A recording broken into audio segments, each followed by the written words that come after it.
We have 5 movies in the Die Hard franchise, so let's rank them.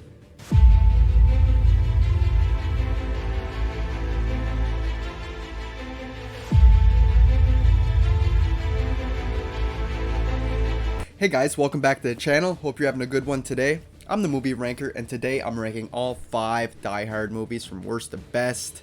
Great action franchise for the most part. I put up a poll a few weeks ago, maybe about a month ago now, for the month of September, asking you guys what franchises you wanted me to rank, and Die Hard was a clear winner with over 50% of the votes. So here we are. You guys can drop your rankings down in the comment section. I'd love to discuss it with you guys, and without wasting any more time, let's dive in. So for me, easily coming in the last place at number 5 is A Good Day to Die Hard. This one put the franchise in the ground, it buried it, and I don't even want to see another Die Hard movie after this one came out. It's one of the worst summer blockbusters we had in recent years, and probably the last 20 years or so. It's just so damn terrible, and when you attach the Die Hard name to it, it just makes it even worse. Bruce Willis feels like he's sleepwalking through this performance. You can tell he did not want to be here. He's just here for the paycheck. And yeah, it's just very lazy, his performance, and I'm just not a fan of Jai Courtney, so you pair him with Bruce Willis, and it doesn't help the film either. The film has a really weak script, and I hate the dialogue in it. The little humor they try to put in there is, none of it lands for me. It just doesn't work, and they focus more on the action, but the action is terrible as well. It's so over the top and unrealistic most of the time. By the final act, they're falling through stories and falling off buildings and getting up without a scratch on them. It's like as if it's so unbelievable. Plus, the way the action's filmed, there's a lot of zoom in shots where you can't really tell what's going on, quick cuts, slow mo. It's like, and none of it works. And several times throughout this movie, John McClane states, "I'm on vacation," while they're getting shot at and different things. It's just not funny, and you're not on vacation. You literally went to Russia to go get your son, Jack. So that just made no sense, and it was played for laughs, but it's just not funny. And even the editing in this film is terrible. Like, there's scenes where they're in the middle of a 9-lane highway, right in the middle. When John McClane gets out of the car, they're on the side of the road, and there's trees all around them that weren't there before. Like, the background just keeps changing non-stop when it shouldn't. They're in one location, and it just drives me nuts. Like the scene where he goes to drive off the overpass bridge, and he goes to drive off of it. One moment it's cement blocks, the next moment there's a sidewalk there, then the next moment it's glass, which he breaks through, and it breaks twice. So dumb to land on all these vehicles and drive on these vehicles' roof. It's so unbelievable, so over the top. Terrible action, terrible script. I hate the characters. Like I said, John McClane this does not feel like John McClane to me. Sorry. But yeah, terrible film all around. Coming in at number 4, I had a real hard time choosing between 2 films, but I ultimately went with Live Free or Die Hard. Pretty good movie. None of these are bad anymore. We only got that one bad film in this franchise. This one's enjoyable enough. I do like Justin Long in here. Actually, the whole cast is phenomenal. Mary Elizabeth Winstead, Justin Long, of course, Bruce Willis. I mean, Kevin Smith, Timothy Olyphant as our main villain. I like all those actors, so it's great to see them in one film. And Justin Long's like this hacker who gets involved with this organization that's taking out Washington, D.C., like taking down their electricity, their power, their utilities, stuff like that. It's a very interesting plot to this, and I like that Bruce Willis is kind of playing the old man here who likes, 60s, 70s music, while Justin Long's more modern and more into the new music and technology. And they kind of butt heads over technology a lot and the different generations. I think that's a whole lot of fun. And this is the only PG-13 film in the franchise, but I think they do a fairly good job with the PG-13 rating. Cutting it down from the R rating. This doesn't feel too watered down like a lot of franchises tend to go when they go PG-13. So I think they did a good job in that aspect. The action is fun, but it's so over the top. Like, this version of John McClane is a super cop. He cannot get hurt, especially in this film. There's so many instances where he's getting shot, he falls off roofs, he's, getting into accidents, and he just gets out and be like, "Don't worry, I'm old, I can handle it." It's like, that's the running joke I think they were going for. but it does get a little out of hand at times. I mean, taking out snipers and helicopters with fire hydrants and shooting cars at helicopters to take them out of the sky, and it's just like, what is going on? It's so ridiculous. It is fun, but it can get a little too much. Especially that whole fighter jet scene at the very end. That one is just a little too much for me. The finale where he's on like the interstate and the fighter jet's shooting at him, taking out parts of the road, and it's just like, as if, for one thing, you wouldn't be able to call the government and be like, yeah, take out this guy on the highway. It's like they wouldn't just be shooting around civilians like that. It's just so unrealistic. And then you get John McClane actually taking out this fighter jet. It's like, as if they go a little too far in some of those regards. And there's a few plot holes here. Like, I like how the bad guys turn all the traffic lights, screw them all up so people are jammed in traffic. That's interesting. But yet, only a few scenes later, you see the roads unclear and everybody's driving normally again. So it's like, that just wouldn't happen, especially in a really crowded area like that. All in all, I think this is a flawed film, but it's still very enjoyable, very entertaining, and it didn't tarnish the franchise too much. Up next, at number 3, I have Die Hard 2. Now, like I said, this movie and Die Hard 4 are very close in my ranking. Die Hard 4.0, some people call it.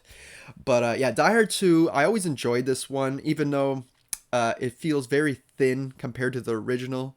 So when you watch these back to back, this one does feel a little less of a film, but it's still great. They don't hurt the John McClane character. I like that he's in a great relationship with his family and his wife for once. He's actually in a good place compared to some of these other films, but there's just not much to his character. I mean, he's a good cop and everything in here, but he's better flawed, I feel. When you make this guy like having a good life and everything, it's less interesting, I feel. I liked it better when he was having troubles with his either kids or his wife or whatnot. He's just in too good of shape here. We get Renny Harlin directing this one. I think he does a great job. I always enjoyed his directing style. Keeps the action moving at a good pace. I especially like the whole chase on the skidoos when they're going to the church and this big shootout in that. It's really engaging and interesting to watch. And just having the airport as your main setting is something different, not something we've seen a whole lot in action films. And the stakes are pretty high. I mean, they got these 15 or so planes circling the airport. They have no lights to land.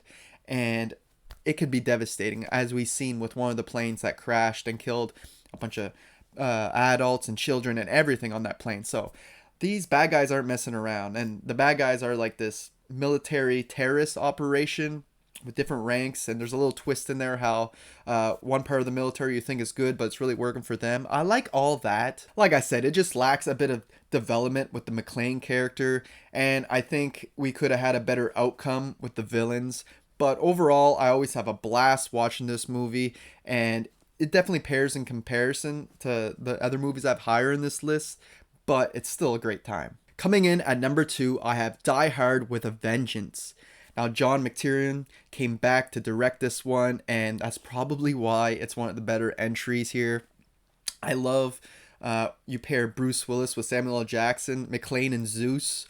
They come from two very different walks of life, but how they have to work together to get through all these challenges and that is real fun to watch. They have great chemistry together.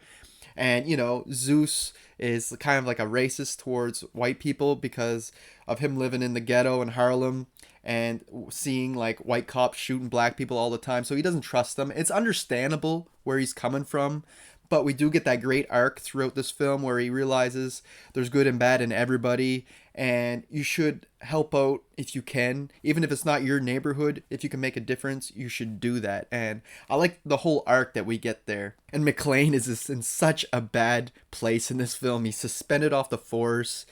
He screwed up his marriage once again, and he's not talking to his wife or kids and all this. And it's just funny how he has a headache, and he's just, you can tell he didn't want to get out of bed that morning. It's just fun to see all the things he gets put through throughout the runtime of this film. And him and Zeus have to go around the city answering phone calls from Simon, our villain here. And he's getting them to do all these challenges, or he'll blow up different places with bombs and that. And he's not messing around, because right off the start he shows that he will blow up stuff. so it makes that much more urgency, like for them to get these missions done so no one else dies, and you really feel the stakes here. And Simon, I think this works best because he's connected to the original film.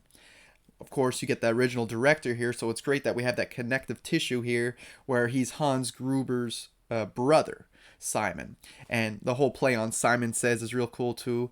Like I said, the challenges are fun. You get to roam all across the city, so you're not stuck in just one location, which is different for this franchise at this point.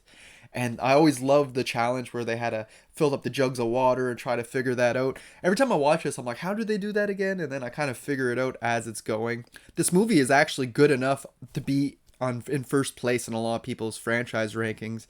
It just moves at a great pace, got great action, great villain, great characters all around. My only nitpick would be the final scene where they go to Quebec and they get caught, because McClane figures out that they're in Quebec by being in a phone booth and seeing something about the border, ligne du border, or whatever it is in French. And it's like, well, how is that a big enough clue to know that they're in Quebec? Like, I don't know. I just found that a little too far-fetched. But the rest of the film is almost perfect, in my opinion. But for me, easily coming in the first place has to be the original Die Hard. What other film could I put in first place? It's just so influential. We don't realize it nowadays, but when this came out, we didn't have a whole lot of action movies like this, where we had this kind of regular, ordinary guy of John McClane who has flaws, he has problems, but he's still a good cop. And he's not this huge macho like Arnold Schwarzenegger or Rambo type character, you know? He's more of a regular guy. We never really seen that before. And we also never really seen movies where it takes place like in one building with these terrorists taking over and him having to weave his way through and take them out. This is all fairly new to the genre, adding in the pacing and everything too. So, but nowadays, so many movies are copying Die Hard left and right. And John McClane is at his best here. Like I said, he's flawed, but that's what makes him more real. Like there's some groundedness to this film. Nothing's too over the top or too unbelievable. It's all stays within constraints of reality in my mind. And yeah, every little thing in this film means something. Every little scene, nothing's filler. From the very first shot we get of John McClane on the airplane being scared or having anxiety, and the guy tells him to make fists with his feet, like take off his shoes and socks. And he uses that throughout the film, you know, he's running around barefoot fighting these guys. And there's just tons of little things like that, like his wife changing her last name to Gennaro. And that comes into play later in the film.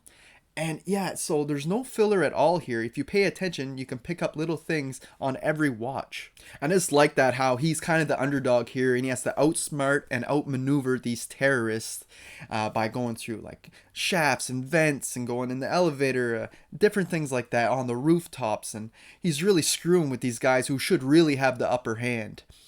He gets to live out being a cowboy in real life, just like his idols of the past on TV. And I just love that this regular guy gets to do that. And how he's actually better at doing this job than the FBI and all the other police force outside the building. Like, they're pretty incompetent in this type of situation. And lucky he has that one friend, Powell, that he can contact from the outside to give him a little bit of clues on what's going on. And of course, we got Hans Gruber here as our villain, played by Alan Rickman. So freaking good. Best villain in the franchise. He's so sophisticated, yet he can be ruthless. Like, you know, he doesn't play around either. If he's gonna kill you, he'll kill you. Of course, not only is the Nakatomi Plaza iconic in itself, but Hans Gruber falling off at the end, that great shot of him falling, it will always be imprinted in my mind. It's so great. The action in this film is stellar, and like I said, it's believable. You gotta love that scene where he wraps the fire hose around him, jumps off the roof, and goes in through one of the windows. And like I said, you see that in so many action movies nowadays. It's like, it feels kind of generic, but back then, that was fresh, that was new. Great ideas here. On top of that, it's a Christmas movie. It takes place during a Christmas party. You get some Christmas music in here, a lot of decorations. I like when he kills that guy and puts him in the elevator and puts ho ho ho on him. Like, it's so great. So many great little things in here. So having it a holiday film, it's something that we can revisit and look forward to during the Christmas season. And I love that. All in all, this movie is this incredibly influential, iconic. It's a classic for good reason.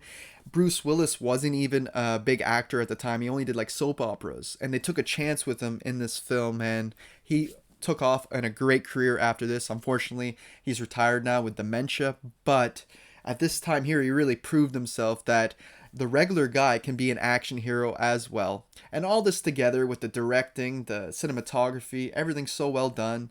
This movie easily comes in the first place in my Die Hard ranking. So there you have it, guys. There's my ranking of all 5 Die Hard movies. Hope you enjoyed it. Like I said, let me know your rankings down in the comment section and we'll discuss and compare. You can also follow me on Letterboxd where I do all my ranking lists and rate movies and stuff like that. So if you're interested, you can follow me. Link is in the description, guys. And that's all I have for you guys today. I hope you enjoyed it. And until next time, thanks for watching.